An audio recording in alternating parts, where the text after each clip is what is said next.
السلام علیکم دوستانو، تاسو ته بیا هم ښه راغلاست وایم.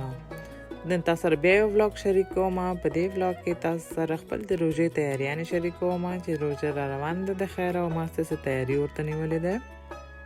نو اول یو دفعه لاړم بازار ته، غوښتلو مې د روژې دپاره بس ډیکوریشن شیان واخلمه. ځکه دلته اتریش کې هم روژې دپاره ډېر ښایسته ښایسته ډیکوریشن سامان راغلی و. اوس به تاسو سره شریک کړم چې ما دې کې څه واخیستل. یو خو مې دغه د رمضان مبارک دغه ډیکوریشن پیس واخیسته، نور دغه واړه واړه پتنوسونه مې واخیسته.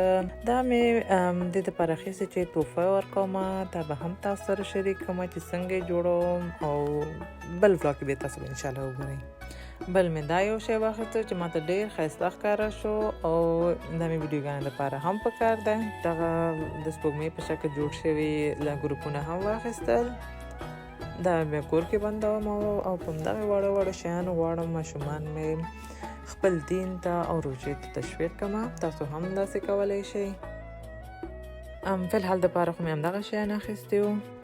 بیا مې د سپرینګ رول جوړولو دپاره شروع کړل. د چرګې غوښه مې تیار جوش کړی و، اوس مې په یو لوښي کې واچولو. بیا مې په سر کرم واچولو، بیا مې ګازرې واچولې، دولمه مرچ مې هم واچولو او شین پیاز مې واچولو. د هر څه مې ښه سره میکس کړل. دا مې چې ښه سره میکس کړل، بیا مې پکې سپینه سرکه، سویا ساس واچولو او دا مې هم ورسره ښه میکس کړلو. ورپسې مې پکې شین ګشنیج هم واچولو او دا هر څه مې ښه میکس کړل او پرې مې ښوده چې یخ شي. دا تقریبا 10 دقیقو دپاره مې پرېښودلو. بیا مې د سپرینګ رول دپاره دغه تیار اوړه چې پاکستاني، هندي، افغاني دوکانه تاسو کولی شئ لاسته راوړئ واخیستلو. په منځ کې مې ورته د چرګې دا مواد واچولو او په دغه شکل مې تاو کړه. په د څنګونو کې مې ورته د اوبو او د اوړو یو مخلوط جوړ کړ او دا مې په سر وویلو تر څو د ښه کلک ونیسي. د سپرینګ رول جوړولو تفصیلي ویډیو به هم تاسو سره شریک کړم او په دې روژې میاشت کې به تاسو سره نور ډېر ښه ویډیوګانې هم شریکېږي. دغه د فریزر دپاره مخصوص پلاستیکونه دي، تاسو کولی شئ د هر ځینه ترلاسه کړئ.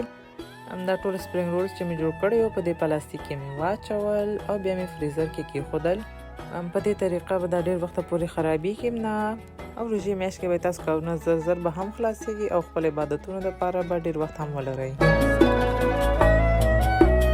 ښه نو هغې نه بعد مې نو بیا زیر غوړي یا سوچه غوړي هم جوړ کړل، ځکه چې روژې میاشت کې پراټې ډېرې پخېږي او سوچه غوړي سره بیا ډېر خوند کوي. دا مې جوړ کړ، بیا مې دا هم یخچال کې کېښودلو. زیر غوړي خو هسې نه خرابېږي، ولې همدا واړه واړه کارونه د وخت بچت کوي. دې مې نو بیا د وریجو دپاره خلال هم جوړ کړلو. نو ځکه موږ تاسو افغانان خو وریجې ډېر خوښېږي او ډېر زیات هم پخوو، ولې دا خلال بیا ډېر وخت نیسي. دا که تاسو جوړ کړئ تیار او یخدان کې کېږدئ او نه خرابېږي او د وخت هم ډېر بچت کېږي پکې. دا مې ګازرې واخیستلې، سپین مې کړه، اوږده میده کړله او بیا مې په دغه شکل میده کړلو چې تاسو ګورئ. دا تقریبا 2 کیلو په اندازه ګازرې وې. بیا مې دا ومینځلې او پرې مې ښوده چې د اوبې بیخي تیل لرې شي. بیا مې یو لوښي کې غوړي واچولو او د ګازرې مې پکې سرې کړلې.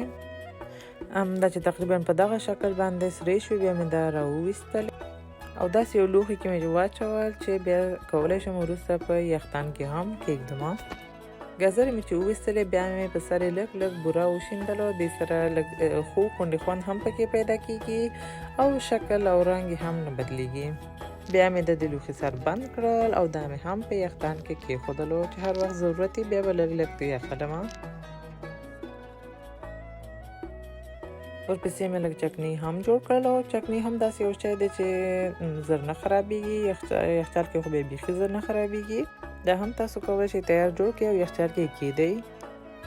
په دې ویډیو کې زه تاسو سره 3 مختلف چکني جوړولو طریقې شریکوم. اول به د رومیانو او د ګشنیجو چکني جوړولو طریقه شریکوم. د دې لپاره به رومیان، مرچ، ګشنیج، اوږه، سرکه، دا هر څه به مکسر کې واچوئ او ښه صحیح به یې میده کړئ. کولی شئ د هر څه یو ځای واچوئ، مکس کړئ او یا هم بیل مکس کړئ او بیا به یې په یو لوښي کې واچوئ. مالګه به هم پکې واچوئ، لیمو، دا هر څه پکې واچوئ او بیا یې دغسې یو قوطي کې چې ایر ټایټ وي هغې کې واچوئ او سر یې بند کړئ، یخچال کې کښېږدئ، ډېر وخته پورې به دا نه خرابېږي.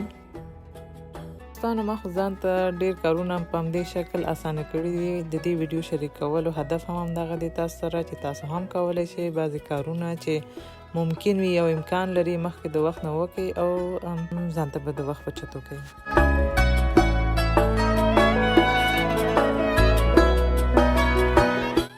دا خو یو قسم دی. دویم قسم د ګشنیچو چکني دی. دې کې به ګشنیچ، اوږه، مرچ، سرکه، لیمو دا هر څه واچوئ او ښه به یې مکس کړئ. دا مو چې ښه مکس کړل دا به هم په یو قوطي کې واچوئ او یخچال کې به یې کښېږدئ. دریم قسم د نانا چکني دی.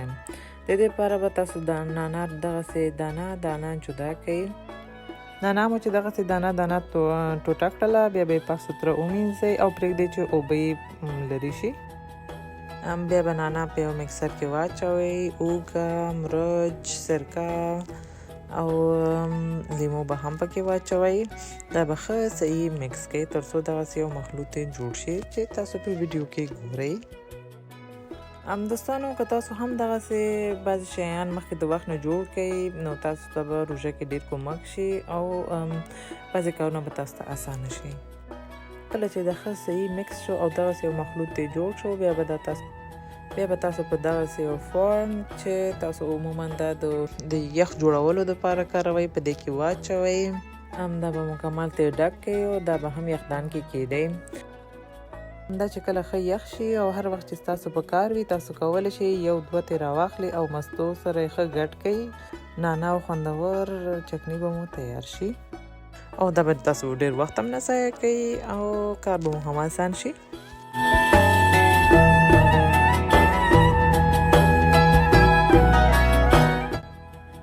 باقي مې لږ نانا وچه کړې وه، دا مې هم ښه صحیح دغسې میده کړله لاسونو سره، بیا مې چان کړلو او په دې قوطي کې مې واچولو. دا به هم ماته ډېر وخته پورې کار کوي ځکه یې کورنۍ وړه ده نو دومره ډېر نه کرل کېږي. که ستاسو ډېر په کار وي نو تاسو کولی شئ ډېر وچ کړئ، نوره پروسس یو شی ده. او که تاسو غواړئ چې د نانا وچولو مکمل او تفصیلي ویډیو تاسو سره شریک کړم نو کامنټ کې راته ولیکئ. که ډېرو غوښتنه کړې وه بیا به زه تاسو ته یو ویډیو جوړه کړم. او ورپسې مې د ګازرو مربا هم جوړه کړه. د دې لپاره مې ګازر په دغه شکل سپین کړلو، بیا مې دا څنګونه ورته لرې کړل، نري نري مې پرې کړل.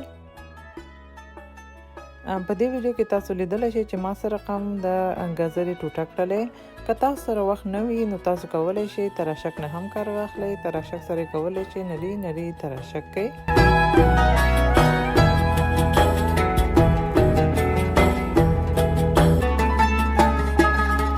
بیا مې یو دیګ په منقل کېښودلو او بوره مې پکې واچولو او پرې مې ښوده چې بوره اوبو کې ښه حل شي. او ورپسې مې پکې ګازرې واچولې او دا مې ښه سره جوش کړ تر څو ښه صحیح نرم شو. هغې نه بعد مې پکې بیا هیل او لیمو هم اضافه کړله. دوستانو د ګازرو مربا جوړول لږ اوږد پروسس دی، وخت ډېر نیسي. که تاسو خوښیږي نو ښه به دا وي چې روژې نه مخکې جوړ کړئ او بیا روژه کې یې وکاروئ. او که تاسو غوښتلو چې د مڼو مربا جوړ کړئ د هغې ریسیپي هم ما په یوټیوب چینل کې شته دی او په ډسکرپشن کې به زه تاسو سره هغې لینک هم شریک کړم.